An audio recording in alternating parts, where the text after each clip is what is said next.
இயேசு வேத வசனத்தை பார்த்து அதை ஆராய்ந்து அதிலே தேவனுடைய பார்வையில் அவர் என்னவாய் இருக்கிறார் என்பதை பார்த்தார். அப்படியே தான் நாமும் இன்றைக்கு அவரை போலவே தான் இந்த தேவனுடைய வார்த்தையில சென்று அங்கே நம்மை காண வேண்டும், நாம் என்னவாய் இருக்கிறோம் என்பதை காண வேண்டும். ஒரு நாள் இல்லாமையை பேசினது கிடையாது, வறுமையை பேசினது கிடையாது, வியாதி பலவீனத்தை இவைகளெல்லாம் பேசினதே கிடையாது. பாருங்க, இயேசு கொஞ்சம் யோசித்து பாருங்க. ஏன் என்று சொன்னால், தான் யார், தன்னால் என்ன முடியும், தன்னுடைய உரிமைகள் என்ன, ஸ்லாக்கியங்கள் என்ன, தன்னுடைய ஆற்றல் என்ன, வல்லமை என்ன, அதிகாரம் என்ன என்பதை நன்றாக விளங்கி வைத்துக் கொண்டதால், காசு வேணும், எனக்கு காசை கொண்டு வர முடியும், எனக்கு வேண்டிய பணம் வந்து கிடைக்கும், சுகம் வந்து கிடைக்கும், பலன் வந்து கிடைக்கும், வெற்றி வந்து எனக்கு கிடைக்கும், ஜெயம் என்னுடைய பிறப்பு உரிமை, நான் ஜெயத்துக்கு வெற்றிக்கு சொந்தக்காரன் அப்படிங்கிற அந்த எண்ணம் உள்ளத்தில் ஆணித்தரமாக பதிகிற வரையிலே இந்த வசனத்தை நாம் தியானிக்க வேணும். 30 வயசு வரைக்கும் அவர் தியானிச்சு உள்ளத்துல நல்லா பதிஞ்சிருச்சுங்க. அப்புறம் தான் ஊழியத்துக்கு வர்றாரு.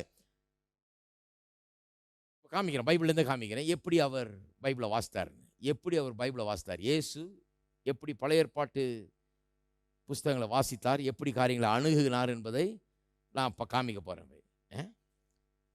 வசனத்தை எடுக்கும் போதே தன்னை பற்றி என்ன எழுதியிருக்குதுன்னு பார்க்கறதுக்காக தான் அவர் எடுத்தார் வசனத்தை. ஹலோ, வாசிங்க. யோவான் எழுதின சுவிசேஷம் 5ஆம் அதிகாரம் 39ஆம் வசனம். வேத வாக்கியங்களை ஆராய்ந்து பாருங்கள், அவைகளால் உங்களுக்கு நித்திய ஜீவன் உண்டென்று எண்ணுகிறீர்களே, என்னை குறித்து சாட்சி கொடுக்கிறவைகளும் அவைகளே. எல்லாம் சொல்லுங்க, என்னை குறித்து சாட்சி கொடுக்கிறவைகளும் அவைகளே. அவர் சொல்றாரு, அப்பா ஃபுல்லாக என்னை பற்றி தான் எழுதியிருக்காங்கிறார். நீ எப்போ பார்த்தாலும் வேதவசனம் வேதவசனம். இந்த யூதர்கள் பாருங்க, வேதவசனத்தை ரொம்ப மேன்மையாக கருதுனாங்க. அதன் மூலமாக நித்திய ஜீவன் உண்டாயிருக்குதுன்னு கரெக்டு தான். ஆனால் அதில் என்னை பற்றி எழுதியிருக்கின்றாரு, விஷயமே என்னை பற்றி தான் இருக்கிறார். ஆதி ஆமத்திலிருந்து வெளிப்படுத்தல் வரைக்கும் என்னை பற்றி எழுதியிருக்கிறதே. நீ எப்படி ஃபுல் பைபிளையும் வாசிட்டு என்ன விட்டேங்கிறார். பைபிளை திருப்பி திருப்பி வாசிச்சிருக்கா, ஆனால் என்ன தெரியலையே உனக்கு. வேதவசத்தை ஆராய்ந்து பார்க்கிறீர்கள், அதில் நித்திய ஜீவன் உண்டென்றும் நம்புகிறீர்கள், அதில் ஃபுல்லாக என்னை பற்றி தானே எழுதியிருக்குங்கிறார். அப்போ அவருடைய எண்ணம் பாருங்க, வேத வசனம் ஏதோ புராண கதை அல்ல, இது ஏதோ கட்டுக்கதை அல்ல, இது இவரை பற்றி எழுதியிருக்கிறது. இவர் யார், இவர் ஏன் இந்த உலகத்தில் வர்றார், எதற்காக மரிக்கிறார், எதற்காக உயிரோடு எழுகிறார், இவர் மூலமா என்ன உண்டாக போகிறது, உண்டாக போகிற மீட்பு என்ன, இதை பற்றி தான் எழுதியிருக்குது. அதனால தான் சொல்றாரு, என்னை பற்றி எழுதியிருக்கிறது. நான் சொல்லுகிறேன், நாம் எல்லாம் கிறிஸ்துவுக்குள்ள இருக்கிறோம், இருக்கோமா இல்லையா? நாம் எல்லாம் அவருக்குள்ள இருக்கிறோம். நான் சொல்றேன், பைபிள் வந்து வெறும் ஹிஸ்டோரி கிடையாது, இட்ஸ் அவர் ஸ்டோரி. என்னை பற்றிய உண்மையான கதை. நிறைய பேர் சொல்றாங்க அது ஹிஸ்டோரி, அதனால அவர் ஸ்டோரின்னு அவர் கதையை வாசிட்டு இருக்கிறோம் நம்ம. அவர் கதையும் அது, அவர் அங்கே போனாராம் வந்தாராம், அவர் பிசாசை ஓட்டினாராம், அவர் 5 அப்பங்களை 2 மீனாக்கினாராம். இல்லை, நீங்களும் நானும் வீட்டிலே உட்கார்ந்து கொண்டு இந்த பற்றாக்குறையின் மத்தியிலே இருக்கிற 5 அப்பத்தையும் 2 மீனையும் எடுத்து இயேசுவின் நாமத்தினால் அதை ஆசீர்வதித்து 5000 பேரை போஷிக்கக்கூடியவர்களாக வாழ்ந்து காட்ட வேண்டும். இன்றைக்கு அதை பற்றிய காரியங்கள் தான் இங்கே எழுதப்பட்டிருக்கிறது. அவர் வியாதியஸ்தரை சுகமாக்கினாராம், அதை இல்லை, நீங்கள் எப்படி இன்றைக்கு உங்களுடைய ஊரில் உங்க வீட்டில் வியாதியஸ்தரை சுகமாக்குறீர்கள் என்பதை குறித்த காரியங்கள். அவர் எப்படி பிசாசை விரட்டினார்னு கதை. இல்லை, அவர் விரட்டினார் இல்லை, நான் எப்படி ஒவ்வொரு நாளும் பிசாசை எதிர்த்து நிற்கிறேன், என்னை பார்த்தா பிசாசு எப்படி ஓடுறான் என்பதை பற்றிய சரித்திரம் இது. இது என்னை பற்றிய கதை. இதில் என்னை பற்றி எழுதி இருக்கிறதே. எல்லாம் சொல்லுங்க, இதில் என்னை பற்றி எழுதி இருக்கிறதே. முழுக்க முழுக்க என்னை பற்றி தாங்க. எப்படி என்னை பற்றி எல்லாங்க, நாங்க ஆதியாகமம் 1 என்னை பற்றி. ஆமா, என்னை பற்றி அங்கே எழுதியிருக்கு. என்ன எழுதி இருக்குது? ஆதியிலே தேவன் மனுஷனை நம்முடைய சாயலின்படியும் ரூபத்தின்படியும் உண்டாக்குவோமாக என்றார்.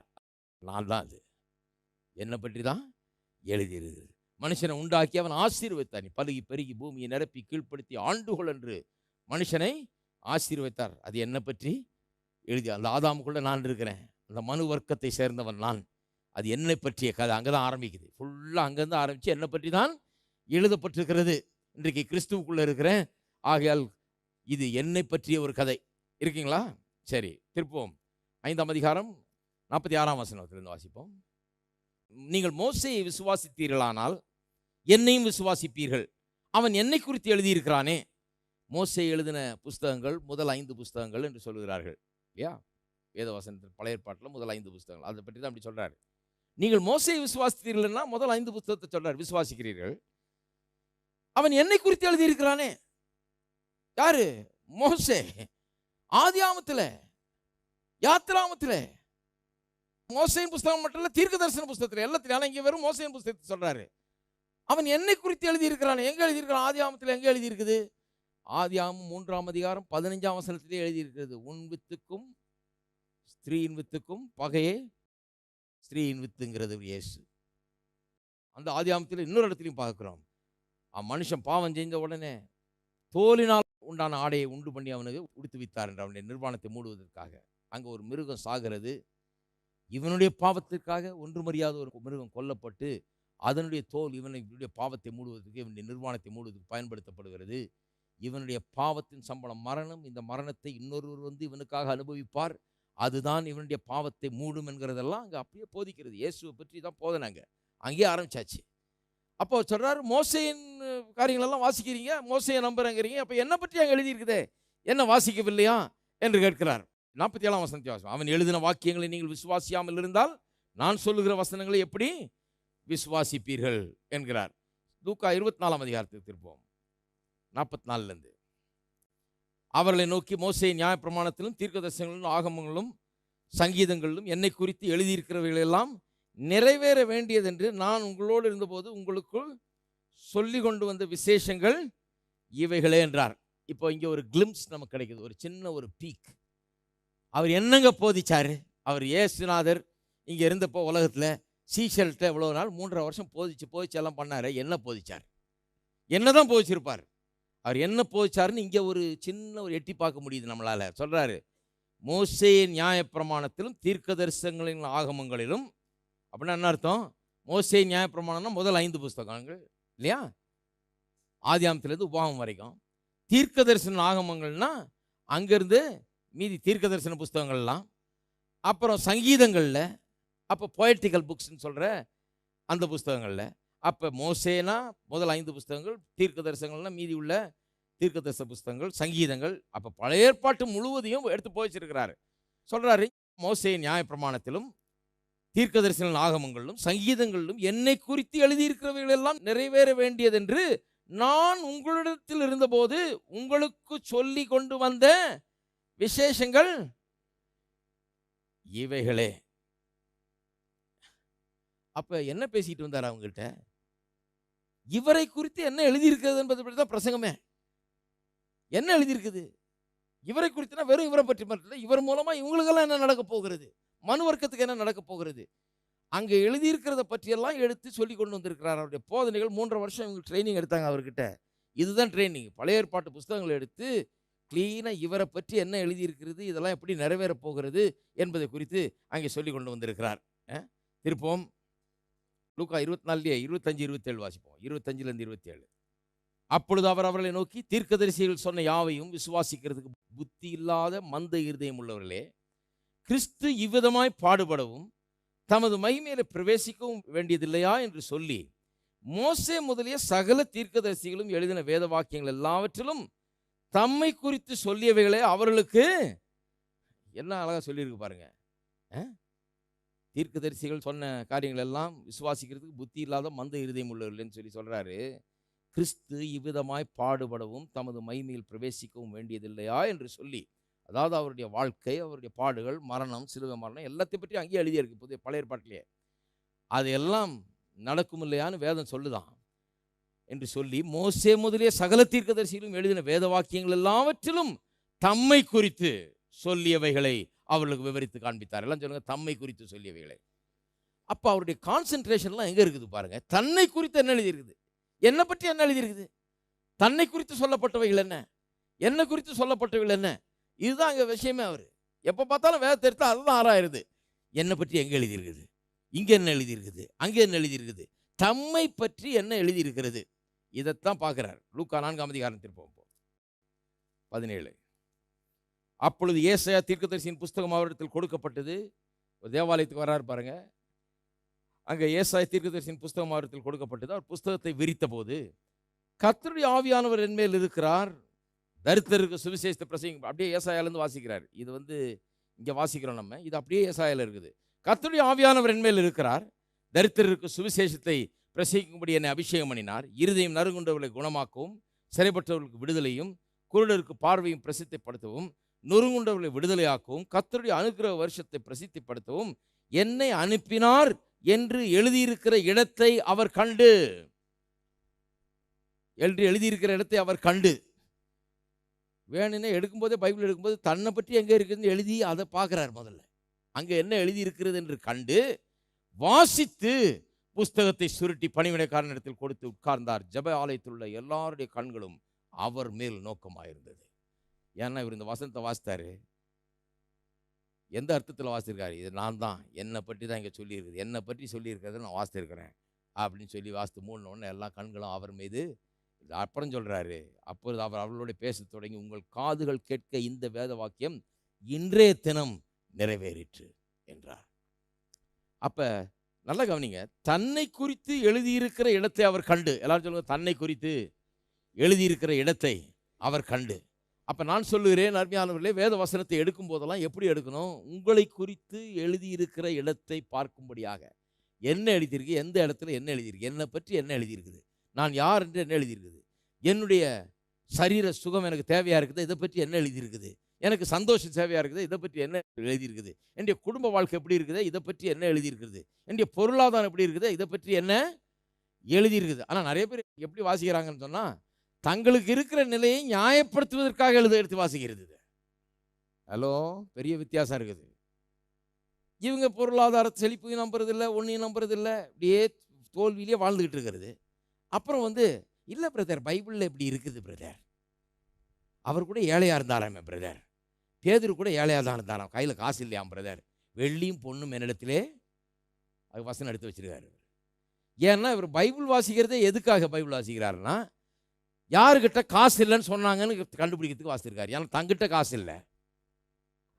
ஹலோ, தன்னிடத்துல காசு இல்லாதனால மனைவி எப்போ பார்த்தாலும் சொல்லிருக்கு, என்னையா பெரிய பைபிள் வாசிக்கிறீங்க, காசு இல்லை காசு இல்லைன்னு எது கேட்டாலும், இது அரிசிக்கும் காசு இல்லை, பருப்புக்கும் காசு இல்லை, மண்ணெண்ணைக்கும் காசு இல்லை, ஒன்றுத்துக்கும் காசு இல்லை, என்ன விசுவாசி நீர்னு கேட்குது. அவர் நான் நல்ல விசுவாசி, பேதுரு போல நான் விசுவாசின்னு காமிக்கிறதுக்காக அந்த வசனத்தை எடுக்கிறார். பேதுருவே சொல்லியிருக்கிறார், வெள்ளியும் இல்லை என்னிடத்தில், பொண்ணும் இல்லை, நான் அப்பேற்பட்ட பரிசுத்தமான விசுவாசி, பரலோகத்துக்கு போகிற விசுவாசி. இதுதான் கூடாதுங்கிறது. இது என்னன்னா நியாயப்படுத்துவதற்காக, தன்னுடைய நிலை சரி என்று நியாயப்படுத்துவதற்காக, தான் இருக்கிற இந்த தோல்வியின் நிலை சரி என்பதை நியாயப்படுத்துவதற்காக, இதுக்கு நியாயம் கற்பிக்கிறதுக்காக பைபிளை திறக்கிறது. ஹலோ, எல்லாம் அமைதியாக இருக்கிறீங்க, இருக்கீங்களா, போயிட்டீங்களா? சிலர் நினைக்கிறாங்க, என்ன கரெக்டாக தொண்டையை பிடிக்கிறாருங்க இவர் எப்பவுமே, நம்ம வீட்டில் நடக்கிற கதை எப்படி இவருக்கு தெரியும்? உங்கள் வீட்டில் நடக்கிற கதையை தான் இங்கே எழுதியிருக்குது. நம்ம வீட்டில் நடக்கிற கதை தான் இங்கே எழுதியிருக்குது, அப்படியே தான் எழுதியிருக்குது. அவர் அதான் கேட்குறாரு, நீ வேத வசனங்களை எல்லாம் வாசித்தீர்கள் அல்லவா, அங்கே என்ன பற்றி எழுதியிருக்கிறது, அங்கே உன்னை பற்றி எழுதியிருக்க பாத்தியா, அதெல்லாம் பார்க்க, வேற என்ன படிச்சுட்டு இருக்கிற நீ? வேற ஏதோ படிச்சேங்க நான், அதை படித்தேன். உன்னை பற்றி எழுதியிருக்க வாசித்திருக்கியா? அது வாசித்ததே கிடையாது. அப்போ எப்படி வாசிக்கிறாங்க பைபிளை? தங்களுடைய தரித்திரத்தை நியாயப்படுத்துவதற்கு, தங்களுடைய பலவீனத்தை நியாயப்படுத்துவதற்கு, தங்களுடைய தோல்வியை நியாயப்படுத்துவதற்கு. ஒருத்தர் சொல்றாரு பாருங்க, ஏதோ அவருக்கு விவாகரத்து நடந்திருக்குது, இன்றைக்கு உலகத்தில் நிறைய நடக்குது அந்த மாதிரி. இது ரொம்ப ஒரு பெரிய பிரச்சனையாக இருக்குது, குடும்ப பிரச்சனைங்கிறது. அப்போ அவர் அதை சந்திச்சிருக்கார். சொல்கிறாரு, பைபிளில் கூட இருக்குதுங்க, மோசேயின் காலத்தில் தள்ளுதல் சீட்டு கொடுக்கலான்னு சொல்லி எழுதியிருக்குதுங்க. அப்பா, ரொம்ப பெரிய கண்டுபிடிப்பு இவர், பைபிள் முழுக்க தேடி கண்டுபிடிச்சிருக்காரு. நான் சொன்னேன், அங்கேயே இருக்குதுங்க, உங்களுடைய இருதய கடிதத்தின் நிமித்தமாக தான் தள்ளுதல் சீட்டு கொடுத்தாங்க, அது கர்த்தருடைய சித்தம் இல்லை, இது கர்த்தருடைய திட்டமும் இல்லை, தீர்மானமும் இல்லை, இப்படி தான் வாழணும்னு ஒரு இது கிடையாது, அதெல்லாம் கிடையாதுங்க. நடந்துதான், அதுக்கு நியாயம் கற்பிக்க கூடாது. எது கர்த்தருடைய சித்தம்? சரி, நடந்துருச்சு, நம்ம வாழ்க்கையில் அப்படி தோல்வியை சந்திச்சிருக்கோம், நம்ம வாழ்க்கையில் ஒருவேளை இல்லாமல் இருக்கலாம், நம்முடைய வாழ்க்கையில் ஒருவேளை சில காரியங்கள் இருக்கலாம், வேதத்திற்கு புறம்பானதாக அந்த காரியங்கள் இருக்கலாம். அப்போ நான் எப்படி வேதத்தை வாசிக்கணும், நான் எப்படி இருக்க வேணும்னு வேதம் சொல்லுது. நான் செஞ்ச தப்புக்கு நியாயம் கற்பிக்கிறதுக்காக அல்ல, கிடையாது.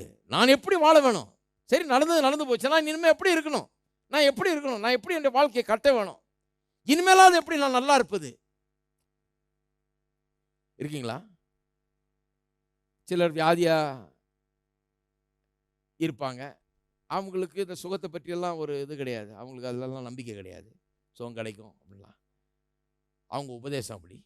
உடனே என்ன பண்ணுறது? பைபிள் எதுக்கு வாசிக்கிறது? அந்த பவுல் கூட ஒருத்தர் இருந்தாருங்களா, அவரு கூட வியாதியாங்க இருக்குது பைபிளில். ஏன் எவ்வளோ வசனம் இருக்குது, அதெல்லாம் விட்டுட்டு எத்தனை பேருக்கு பவுல் சுகம் கொடுத்தாரு, எத்தனை பேருக்கு அவர் ஜெபம் பண்ணி சுகமாச்சு, இதெல்லாம் விட்டுட்டு அவர் கூட இருந்த ஆள் ஒருத்தர் வியாதியாக இருந்தாலும் அவரை விட்டுட்டு வந்துட்டேன்னு சொல்கிறார் பவுல். அவர் வசனம், அந்த ஒரு வசனத்தை எடுத்து வச்சுக்குவாங்க. இந்த முழு பைபிளில் அவங்களுக்கு எந்த நோக்கத்தோட பைபிளை வாசிக்கிறாங்க பாருங்க. அவங்க தங்களுடைய வியாதியை நியாயப்படுத்துவதற்கு, அவரும் வியாதியாக இருந்திருக்கிறார், அடியேனும் அப்படியே, இயேசுவே ஏழையாக இருந்திருக்கிறார். பாருங்க, பேதுருவை ஏழையாக்கி, அப்புறம் பவுலை ஏழையாக்கி. வேதத்தில் அதெல்லாம் ஒன்றுமே கிடையாது. பவுல்லாம் பெரிய பணக்காரருங்க. பவுல் ஒரு இடத்துல ஜெயிலில் இருந்தாலும் பாருங்க, அங்கே இருக்கிற பெரிய அந்த அதிபதி, அவன் கவர்னர் மாதிரி ஆள், அவன் அப்பப்போ பவுல்கிட்ட பேச்சு கொடுக்குறானாம். என்னத்துக்கு பேச்சு கொடுத்தான்னு எழுதியிருக்குது, அவனிடத்திலிருந்து ஏதாவது கிடைக்குமான்னு பேச்சு கொடுத்தானாம். அப்போ பவுல் எப்பேற்பட்ட ஆள் இருப்பார்? கவர்னருக்கு கொஞ்சம் தள்ளுற அளவுக்கு ஆள் அவர். அந்த அளவுக்கு வாழ்க்கையில் பெரிய ஆளுங்க. நீங்கள் பவுலுடைய சரித்திரத்தை வாசித்து பாருங்க. சும்மா நம்ம முட்டாள்தனமாக பவுலை ஏழையாக்கி, பேதுருவை ஏழையாக்கி, யோவானை ஏழையாக்கி, எல்லா சீசனையும் ஏழையாக்கி, நம்மையும் ஏழையாக்கி, கடைசியில் இயேசுநாதரையே ஏழையாக்கிடுறது. அதுக்கு எல்லாத்துக்கும் பைபிளை வாசிக்கிறது. எல்லாரும் ஏழையாகிறதுக்கு ஒரு பைபிள் வச்சுட்டு காலையிலேருந்து தேடிட்டு இருக்கிறது. நான் கண்டுபிடிச்சேன், பாஸ்டர் சாம் வரட்டும், நான் கேட்கணுன்னு இருக்கிறேன். நீங்கள் கேட்கறது கிடையாது. பைபிளை எதுக்கு வாசித்தீங்க நீங்கள்? பாஸ்டர் சாமுக்கு நான் 10 வசனம் எடுத்து வச்சுருக்கேன். நாக்கும் 10 என்ன, உங்கள் மாதிரி வசனம் 100 நான் காமிக்கிறேன், உங்களுக்கு நானே ஹெல்ப் பண்ணுறேன் வாங்க. எல்லாம் இருக்குது வசனம். எதுக்கு பைபிளை வாசிக்கிறீங்க? எதுக்கு பைபிளை வாசிக்கணும்? நம்ம என்னை பற்றி என்ன எழுதியிருக்கிறது, என் குற்றத்தை நியாயப்படுத்துறதுக்கல்ல, என்னுடைய நிலை, நான் இருக்கிற நிலை தான் நியாயம், அதுதான் கரெக்டுன்னு சொல்கிறதுக்காக இல்லை. இதுக்கு ஒரு சபை தேவையில்லை, இதுக்கு ஒரு பைபிள் தேவையில்லை.